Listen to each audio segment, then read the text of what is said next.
मगाशी एक कोणतरी म्हटलं आताच फोटो काढू द्या, अंधार पडल्यावर तुम्ही फोटो देत नाही वाटत. सगळं नकली आहे आताच वातावरण. एका शाळेत एक शाळा तपासणारा इन्स्पेक्टर गेला शाळा तपासायला. त्यांना विचारलं एका विद्यार्थ्याला, उठ म्हणला, देशाचा पंतप्रधान कोण आहे सांग. ती पोरग रागान करत म्हटलं, तसलं काय विचारायचं. ते म्हटलं का, महाराष्ट्राचा मुख्यमंत्री तरी सांग. परत रागान म्हटलं, ती तर अजिबात विचारतो.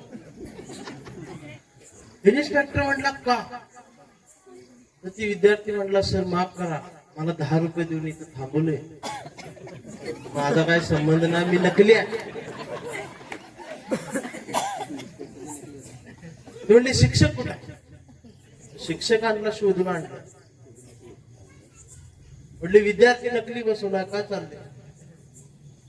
ते म्हणले त्याला 10 रुपये दिले, मला 100 दिले, माझा काय संबंध नाही, मी पण नकली. इन्स्पेक्टर चिडला, म्हणला हेडमास्टर कुठं आहे. ते हेडमास्टर बाजूलाच लपलो. ते हात जोडून पुढे आले, म्हटले साहेब मला काहीच विचार नका, तो 100 वर आहे, तो 10 वर आहे, मी हेडमास्टर आहे, मला 500 दिले, मी बी नकली आहे, माझं काय समज. इन्स्पेक्टर म्हणला तुम्हाला दंड भरावा लागेल, इथं सगळंच नकली आहे. हेडमास्टर म्हणले त्याची तयारी केलेली आहे, किती द्यायचं बोला. इन्स्पेक्टर म्हणला 50,000 रुपये होतील, पण पावती मिळणार. हेडमास्टरांनी पण 50,000 काढले, हातात दिले. इन्स्पेक्टरनं पैसे मोजले, खिशात ठेवले, आणि इन्स्पेक्टर हसत बोलला, म्हणला बरं झालं मी होतो म्हणून 50,000 ऐकलं, खरोखरच आला असता तर गणित 5 लाखाच्या वर. पण हेडमास्टर पुन्हा हसले. इन्स्पेक्टर म्हटले तुम्ही का हसले. म्हटले इकड्या कानाचं.